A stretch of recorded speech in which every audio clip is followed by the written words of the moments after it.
ফ্যাসিবাদের এই সরকার পতনের আন্দোলনের জন্য ফ্যাসিস্টের বিরুদ্ধে। অতএব এই আন্দোলন চলমান থাকবে। বাংলাদেশের সেনাবাহিনী এই সরকারের পক্ষে দাঁড়িয়ে যে অপকর্মগুলো করছে। আসসালামু আলাইকুম সম্মানিত দর্শক শ্রোতা, বাংলাদেশের শিক্ষার্থীদের কোটা সংস্কার আন্দোলন ঘিরে অনেকেই অনেক কিছু বলতেছে। এই সম্পর্কে আপনারা সকলেই অবগত আছেন, আপনাদের নতুন করে আর কিছুই বলার নেই।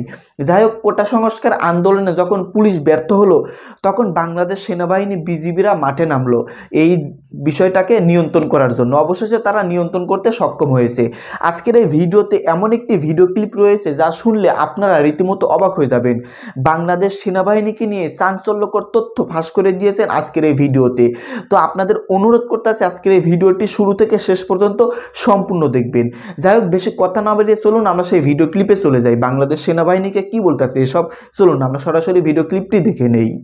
বৈষম্য বিরোধী ছাত্র আন্দোলন যেটা চলছে এই মুহূর্তে বাংলাদেশে, যে হত্যাযজ্ঞ চলছে, বাংলাদেশের সেনাবাহিনী এই সরকারের পক্ষে দাঁড়িয়ে যে অপকর্মগুলো করছে, সাধারণ জনগণ ছাত্র জনতার উপর যে নির্বিচারে গুলিবর্ষণ করছে, সব কিছুর উপর ভিত্তি করে পুরো পৃথিবীব্যাপী বাংলাদেশের এই সেনাবাহিনী সহ এই সরকারের বিরুদ্ধে কিন্তু একটি চরম যে আন্দোলন অথবা চরম যে চাপ সেটা কিন্তু প্রতিনিয়ত বৃদ্ধি হচ্ছে। এর মধ্যেই অনেকগুলো সংবাদ এসেছে, আমরা সেই বিষয়টি নিয়ে আলোচনা করব। এর মধ্যে আইএসপিআরের পক্ষ থেকে জানানো হয়েছে যে সেনাবাহিনীর উপর যে মিথ্যাচার নাকি করা হচ্ছে, তো সেই বিষয়টি নিয়ে একটু কথা বলার চেষ্টা করব। বিভিন্ন সংবাদ মাধ্যমে নানা যে সংবাদগুলো প্রকাশিত হয়েছে সেগুলোর ছোট ছোট একটু রেসপন্স করার চেষ্টা করব এই মুহূর্তে আপনাদের সামনে। দেখুন, এখানে সংবাদপত্রে প্রকাশিত হয়েছে দ্য মিরর এশিয়াতে বিক্ষোভকারীদের উপর হামলা ও হত্যা, উদ্বেগ প্রকাশ করে পররাষ্ট্রমন্ত্রীকে ঢাকার 14টি বিদেশি মিশন চিঠি দিয়েছে। দেখুন, এই যে ঢাকার যে 14টি মিশন চিঠি দিয়েছে, এই যে বিক্ষোভকারীদের উপর হামলা, যে হত্যাযোগ্য, এই বিষয়টিকে কেন্দ্র করেই কিন্তু এই চিঠিটি তারা দিয়েছেন। চিঠিটিতে মোটামুটি ইউরোপ, আমেরিকা সহ জাপান অনেকগুলো দেশ কিন্তু এখানে তারা একসাথে যে চিঠিটি দিয়েছেন এবং তারা বলছেন যে এই যে ছাত্রদের উপর নির্বিচারে হত্যাযোগ্য, এইটার সুষ্ঠু তদন্ত করতে হবে। তারপর আপনার এই যে মধ্যরাতে ব্লক রেড দিয়ে ছাত্রদেরকে গ্রেপ্তার করা হচ্ছে, শিশু ছাত্রদের গ্রেপ্তার করছে, শিশু ছাত্রদের রিমান্ডে নেওয়া হচ্ছে, এই সমস্ত সকল বিষয়গুলো কিন্তু তারা সামনে নিয়ে এসেছেন। দেখুন, এই যে ছাত্রদের বৈষম্য বিরোধী আন্দোলনের যে সমন্বয়ক, ইতিমধ্যেই আপনারা জানেন যে প্রায় 7 জন গ্রেপ্তার হয়েছেন। এই জায়গায় নুসরাত তাবাসসুমকে তুলে নেওয়ার অভিযোগ, এটা তো কালকে আমার আগের ভিডিওতে আমি বলেছি। তো ইতিমধ্যে 7 জন গ্রেপ্তার হয়ে গিয়েছেন, গ্রেপ্তার অব্যাহত কিন্তু প্রতিনিয়তই আছে। তো যাই হোক, এখানে বিভিন্ন দেশের কূটনীতিকদের প্রশ্নের মুখেও পড়ছেন হচ্ছে আমাদের যারা কূটনীতিক আছেন বিদেশে বিভিন্ন মিশনে যারা দায়িত্ব পালন করছেন, তাদেরকে নানা প্রশ্নের সম্মুখীন হতে হচ্ছে। কেন ছাত্রদের উপর এরকম বর্বরোচিত হামলা করা হচ্ছে, কেন হত্যাযোগ্য চালানো হচ্ছে, কেন ছোট ছোট ছাত্রদেরকে গ্রেপ্তার করা হচ্ছে, নির্যাতন করা হচ্ছে, তাদেরকে কেন রিমান্ডে নেওয়া হচ্ছে সহ নানাবিধ যে প্রশ্নগুলো সেগুলো কিন্তু আছেন। এই জায়গায় আমরা দেখছি যে আমরা যদি একটু ছোট করে পড়ি, ছাত্র হত্যা, ধরপাকড়, মানবাধিকার লঙ্ঘনের ঘটনায় বিদেশি বাংলাদেশি মিশনগুলোকে প্রশ্নের মুখে পড়তে হচ্ছে। পৃথিবীর বিভিন্ন দেশে দায়িত্বে থাকা বাংলাদেশি রাষ্ট্রদূত, হাই কমিশনার, কূটনীতিকরা সংশ্লিষ্ট দেশের পররাষ্ট্র দপ্তর ও সরকারের বিভিন্ন দপ্তরে প্রশ্নের সম্মুখীন হচ্ছেন। এই হচ্ছে অবস্থা। বাংলাদেশ সরকার এতদিন মনে করেছে যে না, ছাত্রদের গ্রেপ্তার করলে, হত্যা করলে আর যদি ইন্টারনেট বন্ধ থাকে তাহলে তো আন্তর্জাতিক অঙ্গন কেউ কিছু জানবে না, তাহলে তারা নিরাপদে থাকবেন। কিন্তু বর্তমান সময়ে তারা এসে যেটা দেখছেন যে না, এটা আসলে তারা যা করেছেন সব খবরই আন্তর্জাতিক মহল রাখছে এবং তাদের বিভিন্ন প্রশ্নের সম্মুখীন কিন্তু সব জায়গায় করছেন। দেখুন, বর্তমান সময়ে বাংলাদেশে আবার আরেকটি প্রচলন শুরু হয়েছে, যেটা হচ্ছে দেয়াল লিখন। আমরা যখন রাজনীতি করেছি বা আমরা যখন মধ্যম বয়সে ছিলাম, তরুণ ছিলাম, ছাত্র ছিলাম, তখন এই দেয়াল লিখনটা খুব ব্যাপক প্রচলন ছিল। তো এই মুহূর্তেও কিন্তু বাংলাদেশে ছাত্ররা আবার সেই বিষয়টি ফুটিয়ে তুলছেন দেওয়াল লিখনের মধ্যে দিয়ে, এই যে ছাত্রদের হত্যাযোগ্য এবং তারা বিভিন্ন স্লোগান কিন্তু দিচ্ছেন। দেখুন, এই মুহূর্তে আমি আজকে যে ভিডিওটির মূল যে টপিক সেটাতে একটু কথা বলি। এখানে সেনাবাহিনীর বিরুদ্ধে অপপ্রচার চালানো হচ্ছে বলে বলছেন যে আইএসপিআর আরও কি বলছেন সেই বিষয়টি একটু পড়ার পর আপনাদের কাছে এই বিষয়টি নিয়ে একটু মন্তব্য করবে। এই সংবাদটি প্রকাশিত হয়েছে মানব জমিনে, যদি আপনারা কেউ চান আর একটু বিশদভাবে পড়ে নিতে পারেন।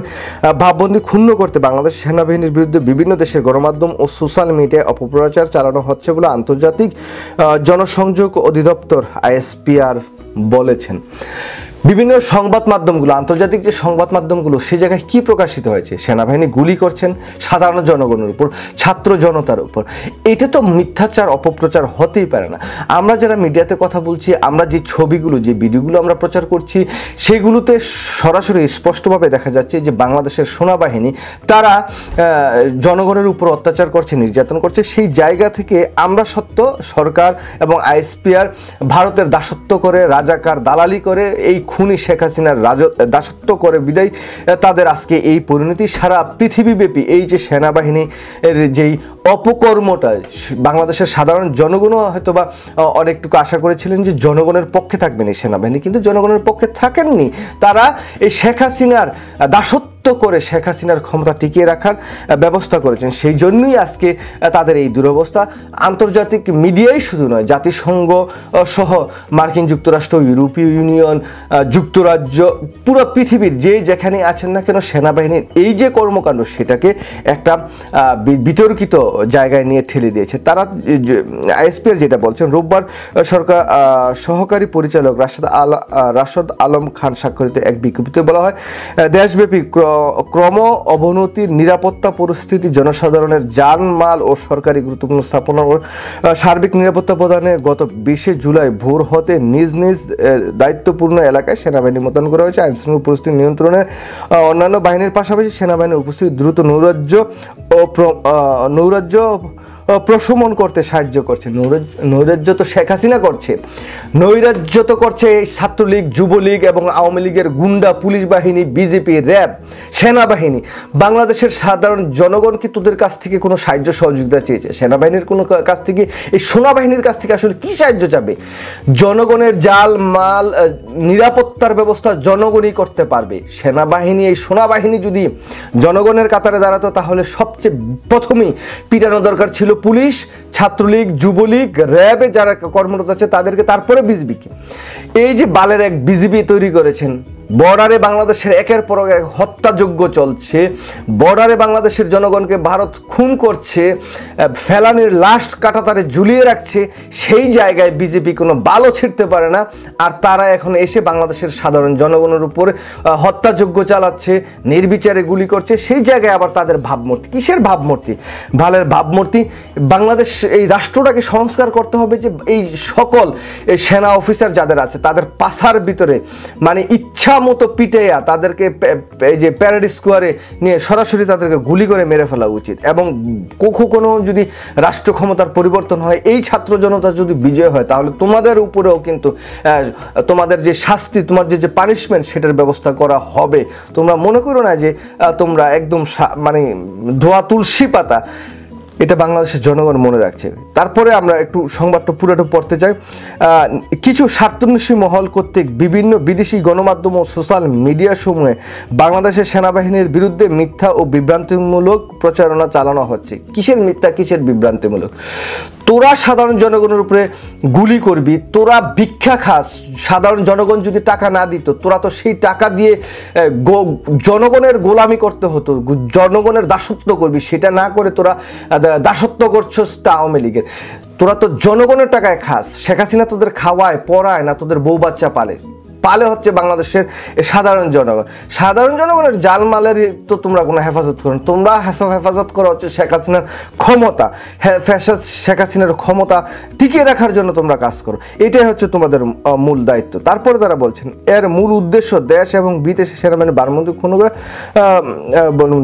উল্লেখ্য যে বাংলাদেশ সেনাবাহিনী দেশের সংবিধান সমুন্নত রেখে প্রচলিত আইনের আওতায় আইন শৃঙ্খলা নিয়ন্ত্রণ দেশের আইন যদি সমুন্নত রেখে তোমরা যদি কাজ করতা, তোমরা যে বালের কথা কইতেছে এখন আইএসপিআর, এটা তো হচ্ছে শেখ হাসিনার পাচাটা না, তো এটা হচ্ছে ভারতের মুদির পাচাটা গোলাম।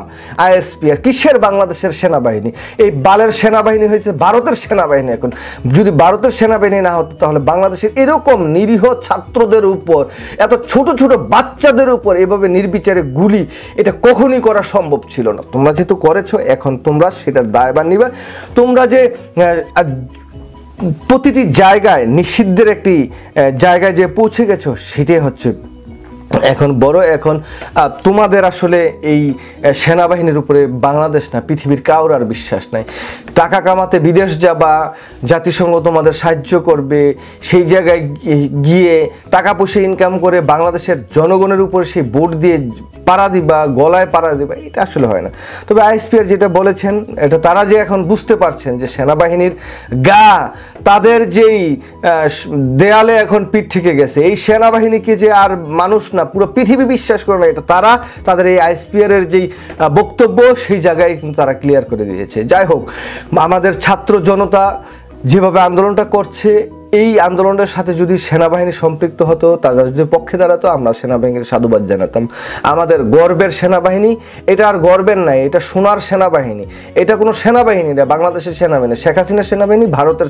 প্রিয় দর্শক শ্রোতা, আপনারা বিস্তারিত ভিডিওতে দেখতে পারলেন বাংলাদেশ সেনাবাহিনী এবং বাংলাদেশ বিজিবি আইন শৃঙ্খলা বাহিনীকে উদ্দেশ্য করে এই ভিডিও ক্লিপে কি নিয়ে আলোচনা করা হলো। কোটা সংস্কার আন্দোলন ঘিরে কিন্তু বাংলাদেশে অনেক ধরনের অনেক চাঞ্চল্যকর ঘটনা ঘটে গেছে। এমনকি বাংলাদেশে ইন্টারনেট সংযোগও বিচ্ছিন্ন করা হয়েছিল প্রায় 7 দিনের মতো। যাই হোক, বাংলাদেশ সেনাবাহিনী কিনে চাঞ্চল্যকর কিছু গুরুত্বপূর্ণ কথা আপনারা শুনতে পারলেন এই ভিডিওতে। এ সম্পর্কে আপনাদের মতামত কি? আপনাদের গুরুত্বপূর্ণ মতামত ভিডিওর কমেন্ট বক্সে অবশ্যই জানিয়ে দিবেন। ধন্যবাদ।